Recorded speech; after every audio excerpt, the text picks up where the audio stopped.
It's been a big summer for Rio Grande baseball. A couple of players that finished their collegiate careers last year, beginning their professional careers, and another one having a pretty good summer in a college setup for their summer season. We're going to talk about all that and more with head coach Brad Warnimont, and we'll do that when Eye on the Storm comes up next.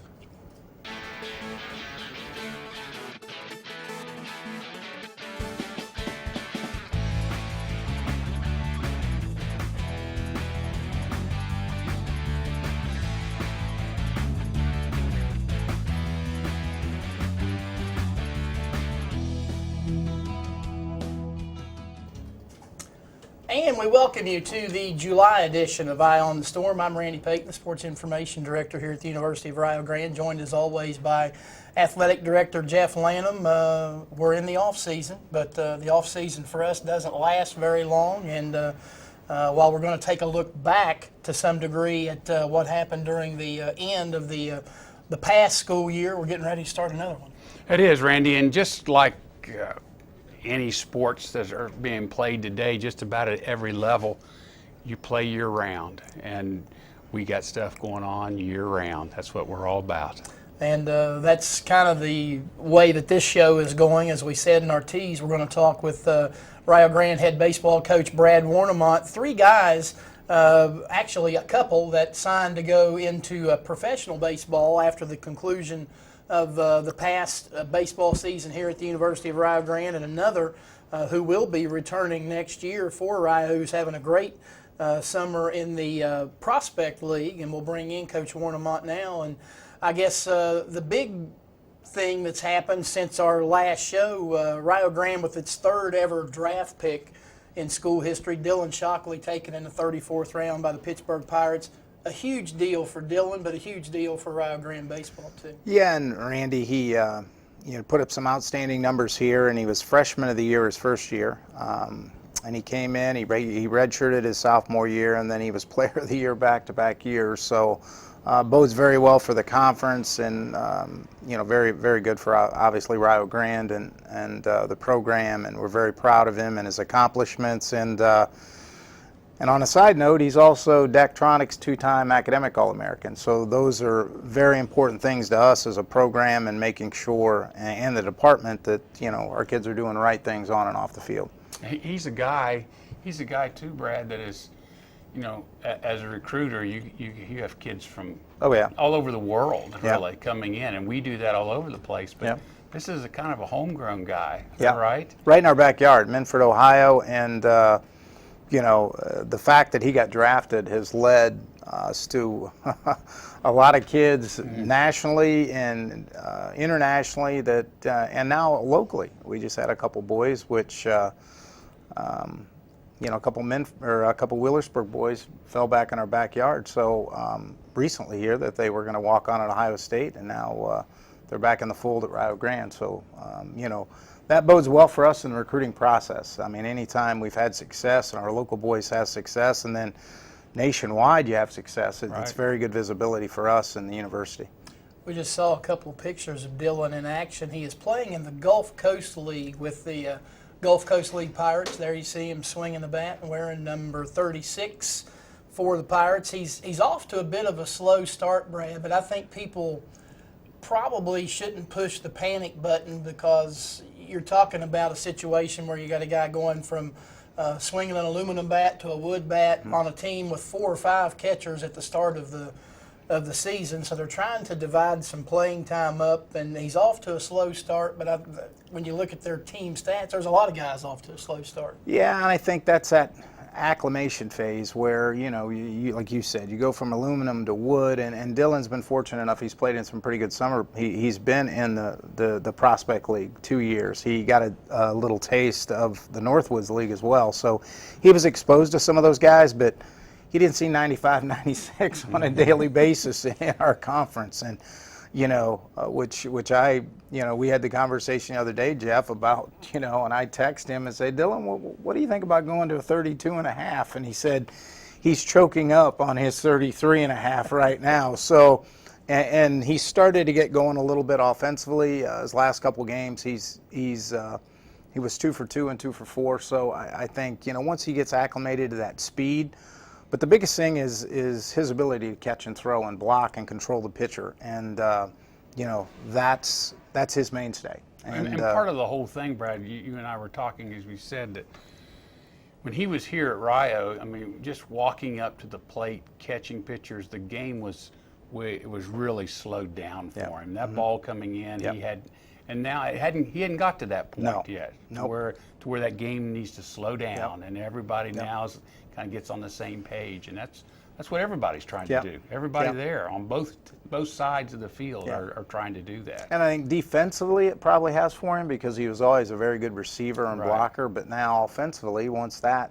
you know, and I think part of that is just calming down. I sent him some text messages and, you know, sort of talked him down off the ledge the other day. He was in panic mode, and I said, buddy, just keep doing what you're doing. Good things are going to happen. And lo and behold, he said, hey, I barreled 3 balls up. I went 0 for 3, but I had 3 loud outs. And then lo and behold, he's 2 for 4 the next game. I said, just keep working through that. You're going to be fine. So he just needed a big mental hug, I think, and I gave it to him.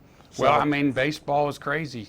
Yep. If you bat 10 times and if you're unsuccessful 7, you're doing pretty good. Yeah, exactly. If you're batting 300, that's what they're looking for. Exactly. So he's had a pretty good week then. I mean, being 4 for 7, so I guess you'll take that. Yes. Now, how do you take him being drafted and turn that into a positive when you're out on a recruiting trail? I know obviously that's him and his career, but yet, as I said, it's a feather in the hat for the Rio baseball program. The fact that, one, he was here, and he was here 3 years. I mean, however you want to look at it, obviously the skill level was there, but we were able to develop him, and he was able to play in some very good summer programs and develop, and then it bodes well for our conference too. I mean, they challenged him at a different level, and he was able to be successful at this level, and now he's experiencing some of that success at the next level. But talent is talent. They'll find you, and you know, I think for him, in the whole recruiting process, there isn't a boy that doesn't come on campus and says, hey, we saw where your catcher got drafted. We saw where your catcher got drafted. We saw where your catcher got drafted. So, and I said, well, yeah, and our ace pitcher, who was 2nd or 3rd in the nation in strikeouts, also got an opportunity to play independent ball. So, you know, I think in both those student athletes did very well in the classroom as well, and you know, we're very proud of that as well. So, I mean, putting that in perspective, going hand in hand. But really, this day and age with our cell phones and computers, they know before they get here. So, I mean, I think that's, and again, it's a feather in Dylan's hat, and what we're trying to accomplish in the program as well. So, and you talked about Dylan, excuse me, Randy, you talked about Dylan academically. You said he was here 3 years. He was actually here 4, but he only played 3. He actually had another year of eligibility, but he graduated. And this opportunity came up, and he was ready for it. He was ready to move on to the next phase of his life. So, I mean, again, that's just to emphasize that how important that is. And he did graduate in 4. Graduated in 4 years, which is outstanding, and did a great job in the classroom. So.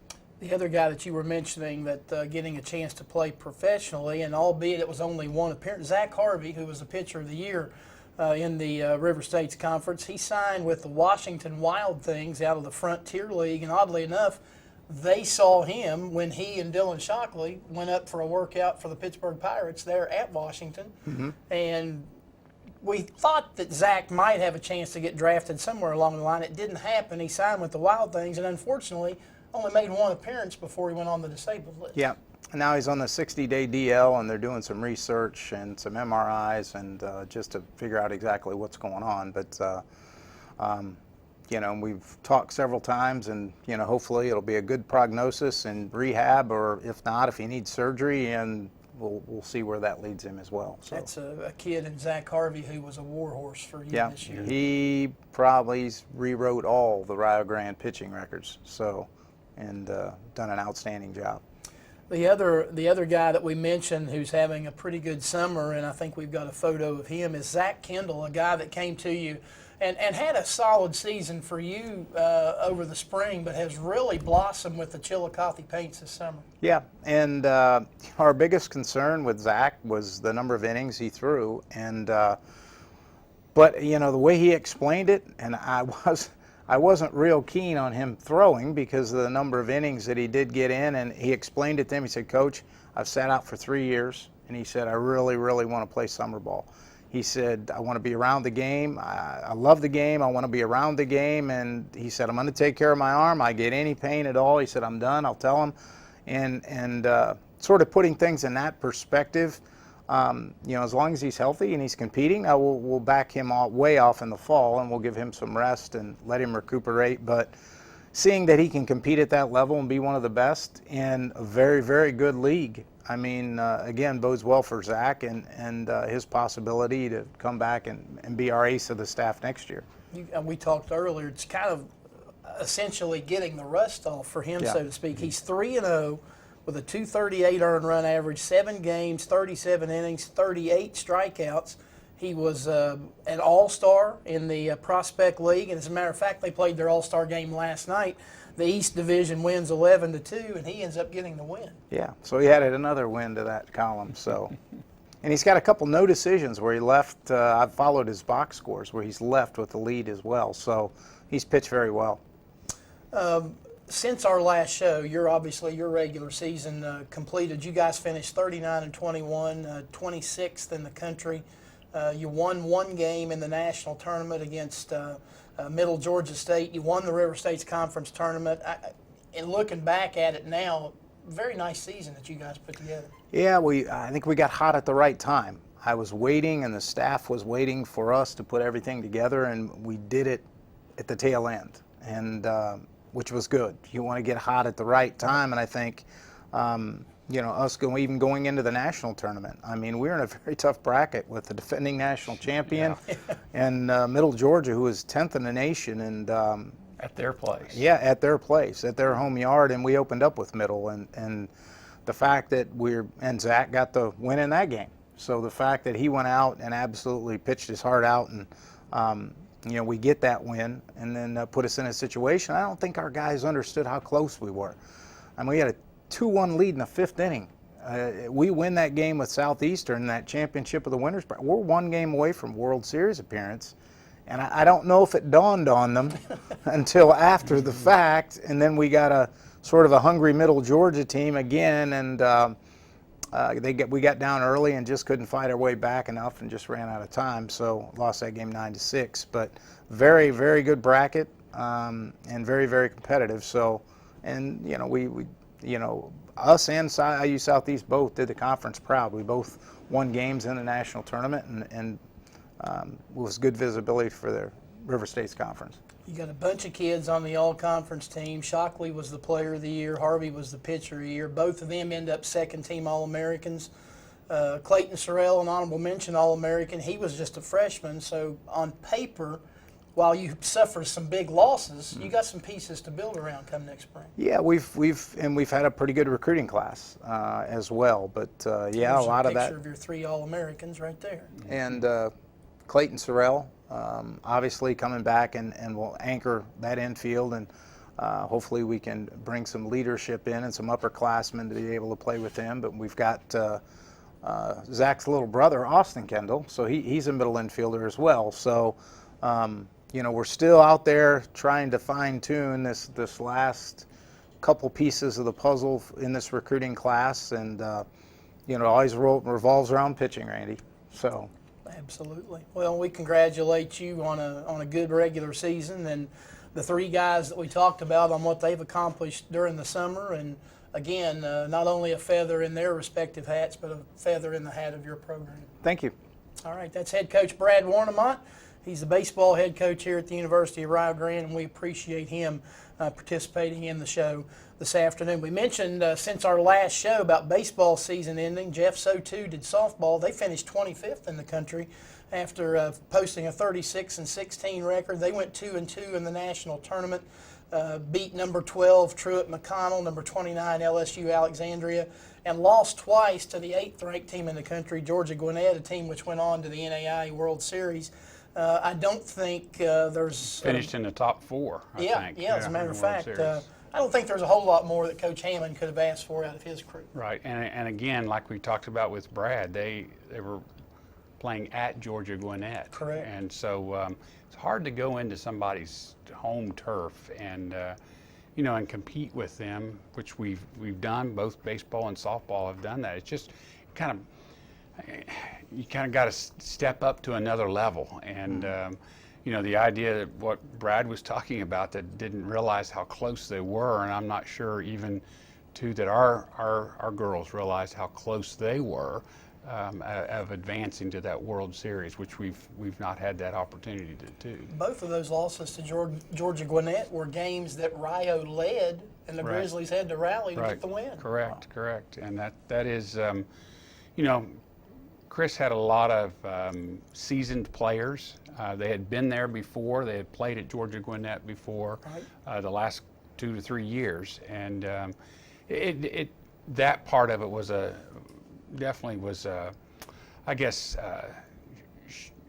showed what they can do. And he lost a lot of pieces, but with the idea that now they can they need to grow on that and continue that moving in that direction. And we've got a photo of 2 of those kids that he lost. We talk about baseball losing Shockley and Harvey. How about Michaela Kreiner on the left and Kelsey Conkey on the right? They're both all-region selections in the NFCA, and unbelievably, despite being around or in the top 25 all year, despite having 36 wins, neither one of those kids who you see pictured right now made the All-American list, and I'm going to go out and publicly say that's a crying shame, particularly with Kreiner.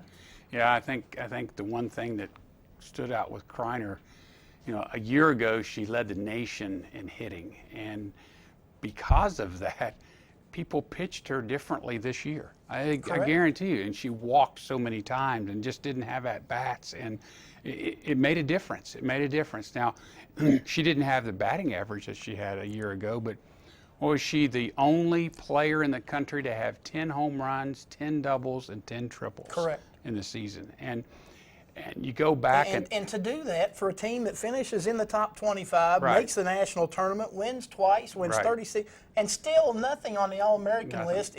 That list is a joke. Yeah, it was pretty disappointing for her. That was something that you like to see. You like to have those. We think those kind of performances rewarded, and we sure felt like she should have been rewarded on those. Any of those teams. I mean, she wasn't even in. That's correct. That would be the top 25 of the country, I think. Coach Hammond is on vacation this week, and I'm sure recruiting, at least for this week, is the last thing on his mind. But he's got his work cut out for him because he's got some very good kids he's got to try to replace. Yeah, that is right. That's right. And not only at the bat, but defensively. When you lose Kelsey Conkey, who was the middle. She was the middle. When she wasn't playing center field, she was pitching. Correct. And then you got Kreiner at that all-important spot at the shortstop. We lose the third baseman as well in Skis. So that infield, and we also lost a first baseman who's not coming back. Mary Pica is not coming back. So you lose a pitcher, third base, shortstop, and first base, and that's tough. It's going to be a tough one to come back. He's going to have his. He's going to show his true colors this year, right? That's right. His work is cut out for him.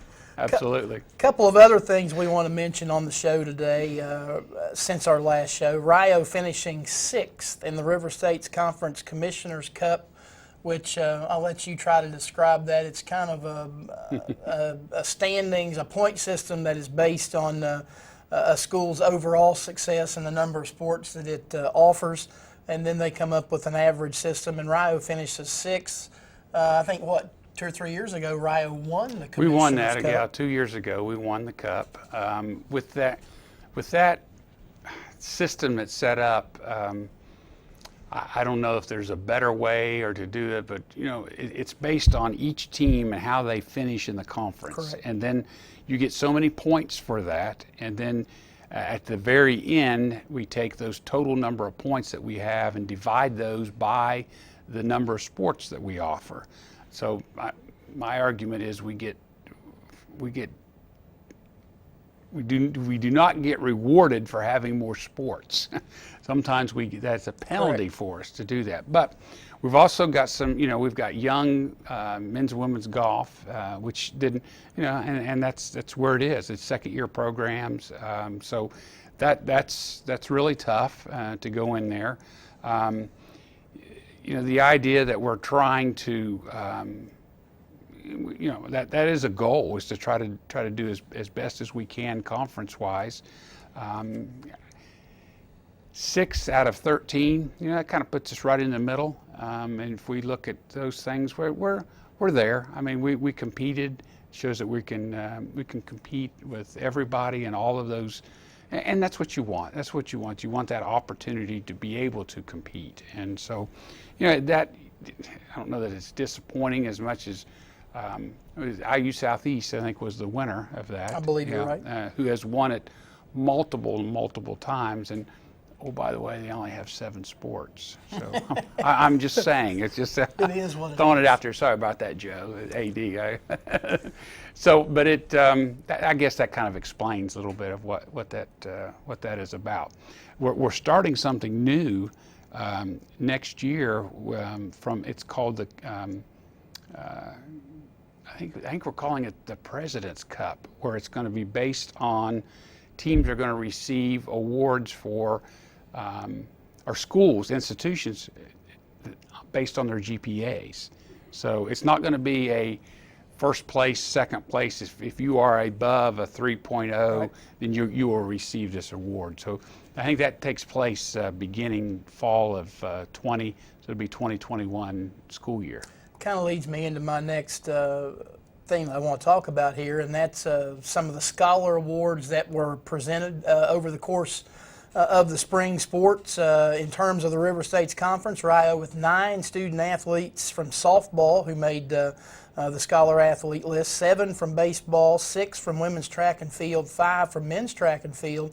And then to go a little step further, the Daktronics scholar athletes, we had 5 women's track and field honorees that were recognized, and 2 apiece from softball and baseball. Obviously, you want to be successful on and off the field or the court or whatever the case might be, but the bottom line is you're here to educate kids, and that's a nice honor to It is, and to be conference, 3.25 is the goal to do that, and then the Daktronic is 3.5. Yep. It moves up to that. So it is. That's the honor, as Coach Warnimont spoke about earlier. That was the one thing about both these young men who were drafted or playing professionally in baseball, is that they're great students, and that's the definition of what a student athlete is all about. And give credit to our coaches, give credit to our student athletes.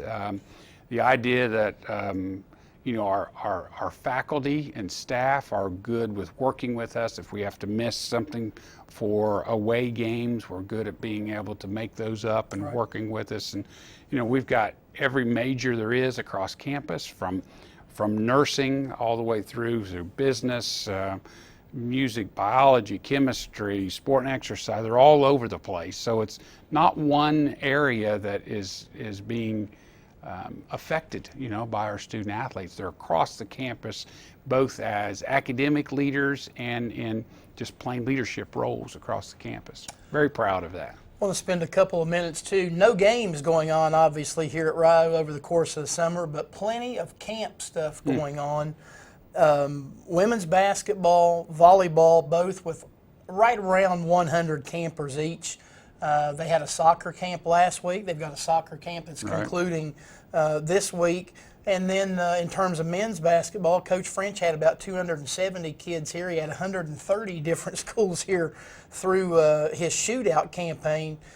A lot of opportunity for the University of Rio Grande to get its name out with not only kids who are getting ready to make a college decision, right, but kids who are, still a long way down the line, but still they know the name Rio Grande. Right, and again, you have to give credit to our coaches, because I think they're the ones who are out there beating the bushes, letting people know about this, and because they do things the right way, we have people who return, and that is the that's the paycheck, we could say, because people want to come back, want to be involved with the camp. You know, Coach French has the excuse me, has the triple, where those kids stay up all night long playing basketball, and you say, what in the world? And they love it. They absolutely love it and can't wait to get back.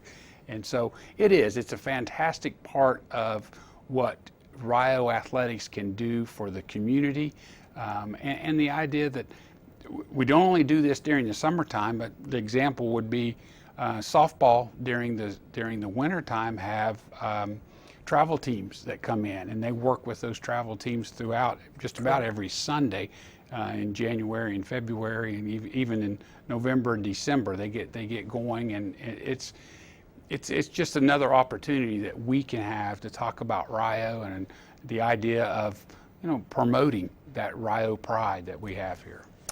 And we talked when the show first began about how we're closing out the 18-19 school year, and now the 19-20 season getting ready to start. And hard to believe that by the time that our next show airs in August, we'll have 2 or 3 home matches of soccer already in. Yeah. August 17th when it gets going against St. Xavier out of Illinois. That's a men's game.